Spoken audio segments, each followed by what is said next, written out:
Olá, jovem! Está começando mais um Falando de Parapente e hoje eu vou falar como não ter colapsos.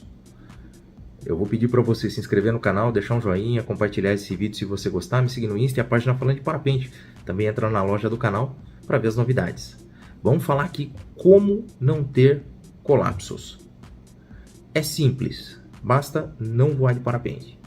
Now the world don't move to the beat of just one drum. What might be right for you? Brincadeira. Vamos falar aqui sobre como não ter colapsos, mas é uma forma... É importante dizer o seguinte, começando assim, voar de parapente significa ter colapsos. É importante para o parapente que ele é uma asa invertebrada, é importante que ele absorva certas movimentações do ar e que ele sofra esses colapsos, tá? O importante é você evitar esses colapsos e administrar esses colapsos. Mas de qualquer forma, existem algumas medidas que você pode tomar que podem fazer você evitar a maioria dos colapsos. Então eu vou começar aqui de baixo para cima, mas é assim, um equipamento revisado, tá? Um equipamento em ordem pode evitar colapso. Você vai falar, Ricardo, mas o que revisão tem a ver com colapso? Tem a ver trimagem, né? Tem a ver desgaste, tem a ver com o comportamento do parapente. Então, um parapente que ele esteja em condição de voo, né, revisado, com a porosidade legal, com a trimagem legal, dentro dos parâmetros que o fabricante fez, ele vai ter um comportamento melhor e provavelmente vai ter menos tendência a colapsos. Então, manter o seu equipamento em ordem, manter seu equipamento revisado é importante para evitar, tá?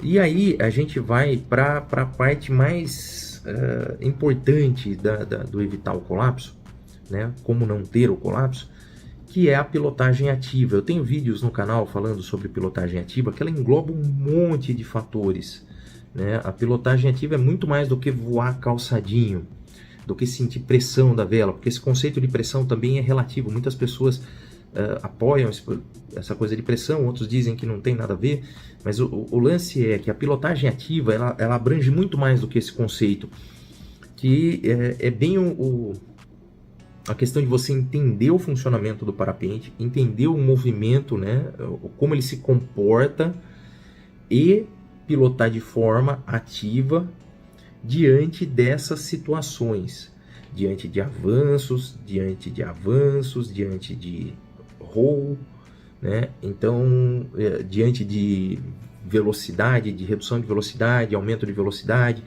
Então, tudo isso abrange a pilotagem ativa e pode fazer você evitar colapsos.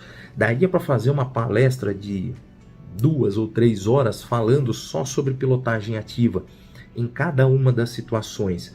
Mas o importante é você ter esse conceito na sua cabeça de que a pilotagem ativa tem muito a ver com entender o funcionamento da máquina, como ela se comporta em algumas situações e, mais do que isso, como ela se comporta na atmosfera, com velocidade, com redução de velocidade, aumento de velocidade. Então, entendendo esse conceito todo, e aí sim, atuando de forma consciente, de maneira a você manter o seu parapente aonde você quer, porque muitas vezes fala assim, não, o lugar do parapente é em cima da cabeça. Nem sempre. Para piloto acro, por exemplo, o lugar do parapente é onde ele quiser, né? Para o piloto iniciante, sim, o ideal é que ele fique na cabeça, não passe para frente, se for para trás, levanta a mão. Então tem toda uma formulazinha didática para você aprender a voar. Mas muitas vezes a pilotagem ativa vai além disso, você tem que entender o que está acontecendo e dar a resposta de acordo com o que está acontecendo ali, né? Para não dar excesso de comando, para não faltar comando. Então, a pilotagem ativa é você ajustar seu nível de pilotagem ali, o seu nível de comando, o que você vai comandar com o que a situação e a máquina está pedindo. Acho que vai até além disso. É o que eu disse para você, dá para fazer uma palestra de 2 horas. É até complexo de explicar assim. Eu já fiz um vídeo sobre pilotagem ativa e depois que eu assisti ele de novo, eu achei que até falta informação nele. Falta realmente. Então, vou ficar devendo um vídeo só sobre pilotagem ativa, que eu acho até que dá para fazer um especial. Bom, de qualquer forma, Então, olha, entender a condição aonde você está voando, os desafios que ela apresenta, é uma forma também de evitar colapsos, né? Então, se juntando a pilotagem ativa, se juntando com a sua análise da condição, se juntando com o seu equipamento revisado, tudo isso vai fazer com que você tenha menos chance de colapsar. Aí vem a má notícia, como eu falei, parapente é invertebrado, parapente fecha. Vai colapsar, Ricardo? Provavelmente. Você vai ter pequenas desinflagens na ponta, você vai ter talvez um colapso assimétrico, talvez você tenha um colapso frontal. Vai acontecer em algum momento, vai, durante os anos de voo, e principalmente se você encara condições mais extremas, voo termal. Se você está fazendo um lift beira de praia, provavelmente menos. Pode acontecer? Pode, mas menos. Na condição termal forte, a probabilidade de acontecer colapsos é grande, né? E eles vão acontecer. E aí, Ricardo, o que eu faço? Aprende a administrar. Aprende a ter calma para administrar essas coisas que possam acontecer. Porque faz parte do voo. Ah, Ricardo, mas eu vou desistir de voar porque o seu treco fecha. Fecha, mas reabre. Muitas vezes, algumas vezes engravatado, vai ter que administrar. Vai ter que administrar para não entrar em giro, vai ter que administrar, por exemplo, sofrer um colapso na boca da rampa, assimétrico, e a vela puxou para o relevo, você vai ter que fazer alguma coisa para que não vá. E isso você vai adquirindo conhecimento com o tempo, e aí você vai aprendendo a lidar com essas situações, e passa a ser algo corriqueiro, até o momento que você sofre um colapso, reabre, vida que segue, né? Ou sofre um colapso, formou uma gravatinha, você administra a gravata, tem técnicas para administrar a gravata, tem vídeo no canal, então você administra as gravatas e continua, entende? Então vão ter algumas situações que com o tempo e com a experiência você vai aprendendo a administrar e você vai gradativamente subindo. Essa é uma coisa importante, sempre não queimar etapas, sempre fazer as coisas de forma gradativa. Eu sempre recomendo que se faça CIV, tá? Podendo fazer é um bom investimento. Então depois de um tempo aí que você está voando, que você começou a ir para termal, eu acho que é importante, tá? A gente experimenta termal geralmente nos horários mais no final da tarde. Você começou a pensar de subir de horário, talvez seja a hora de já fazer um CIV e saber lidar com possíveis gravatas, com possíveis colapsos assimétricos. Acho que é importante aí para a sua evolução.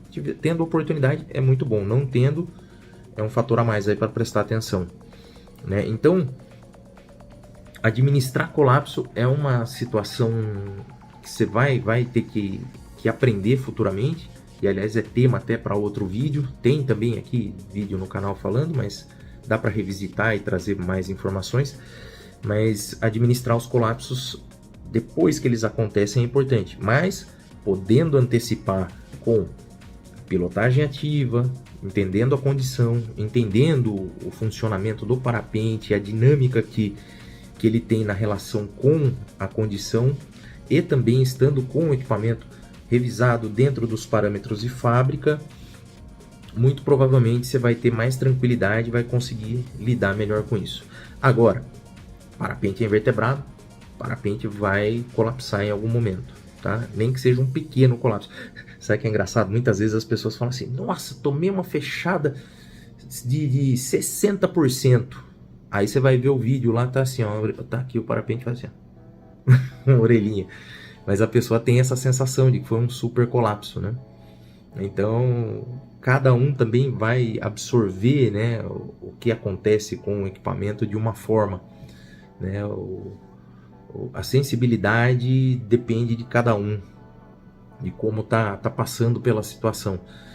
Então, é engraçado essa situação, porque o que para uns não há de ser nada, para outros é algo assustador. Um fronte, por exemplo, o fronte, o parapente fecha a frente dele assim, e aí você dá uma despencadinha. Para algumas pessoas é aterrorizante, mas ele não traz grandes problemas, porque não entra em giro, não faz nada. O parapente fecha e reabre, faz um pum. Só que tem gente que morre de medo. E sim, tem razão, né? Vai da sensibilidade de cada um. Então, ó, como não ter colapso? Não voando de parapente. Aí você não tem colapso. Mas como a gente quer voar de parapente, então a gente vai ter que aprender a lidar com tudo isso. A pilotar melhor, a ter o equipamento revisado, a entender a condição. Certo? Tudo isso vai reduzir aí a chance de você ter colapso. E tem também vídeo completo aí, vídeo aula completo. Procura aulão sobre colapsos, alguma coisa assim aqui no canal. Tem umas aulas completaças sobre colapso. Daí você vai entender bem aqui o que eu tô falando. Isso aqui é muito mais uma reflexão. Tá bom? Só pra gente bater papo aqui. Fechou? Se você gostou desse vídeo, compartilha, me segue no Insta, a página Falando de Parapente. Também entra na loja para ver as novidades. Comprando na loja, você ajuda o canal. E é isso aí. Eu vou ficando por aqui, tá bom? Mas eu volto depois. Falando de Parapente. Valeu!